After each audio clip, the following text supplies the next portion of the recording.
అధికారంలోకి వచ్చిన కాంగ్రెస్ అభివృద్ధికి ఏమాత్రం సహకరిస్తుందో చూడాలని. కాంగ్రెస్ ప్రభుత్వం అభివృద్ధిని పట్టించుకోదు. వారి లాభాల కోసం నామినేటెడ్ పదవుల కోసం తప్ప నియోజకవర్గ అభివృద్ధిని పట్టించుకోరని ఎమ్మెల్యే కడియం శ్రీహరి అన్నారు. జనగామ జిల్లా స్టేషన్ ఘనపూర్ నియోజకవర్గం జఫర్గఢ్ మండలంలో బుధవారం రోజు నిర్వహించిన బీఆర్ఎస్ పార్టీ కార్యకర్తల విస్తృత స్థాయి కృతజ్ఞత సమావేశానికి ఎమ్మెల్యే కడియం హాజరై వారు మాట్లాడుతూ కాంగ్రెస్ అధికారంలోకి రావడానికి ఎడాపెడా హామీలిచ్చి ప్రజలను మోసగించారన్నారు. జఫర్గఢ్ మండల ప్రజలకు, జఫర్గఢ్ మండల భారత రాష్ట్ర సమితి కుటుంబ సభ్యులకు ప్రత్యేకించి నా కృతజ్ఞతలు.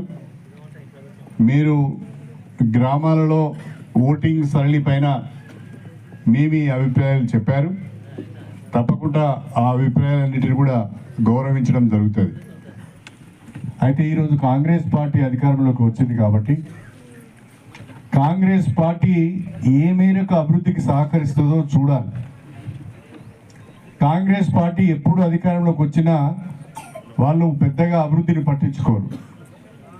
కాంగ్రెస్ పార్టీ ఎప్పుడు అధికారంలోకి వచ్చినా పెద్దగా ప్రజలను పట్టించుకోరు. వాళ్ళ అధికారము, అదేవిధంగా వాళ్లకు కావలసిన నామినేటెడ్ పదవులు కాంగ్రెస్ పార్టీ నాయకుల యొక్క అభివృద్ధి చూసుకుంటారే తప్ప నియోజకవర్గ అభివృద్ధి కానీ ప్రజల యొక్క అభివృద్ధి కానీ వాళ్ళు పెద్దగా పట్టించుకోరు. అది మనం అనేక సందర్భాలలో కూడా చూసాం.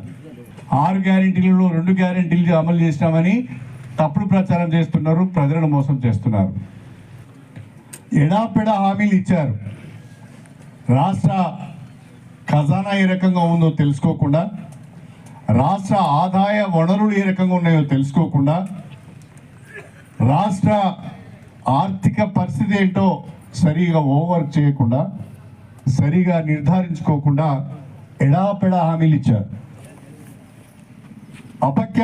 అపఖ్యాతి పాలు చేసే ప్రయత్నం చేస్తూ, రాష్ట్రం అప్పుల పాలైందని చెప్పే ప్రయత్నం చేస్తూ వాళ్ళు అమలు చేయవలసిన హామీలను మాత్రము వాయిదా వేసే ప్రయత్నం చేస్తున్నారు.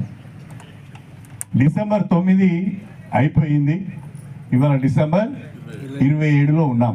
అంటే దాదాపు 18 రోజులు గడిచిపోయింది.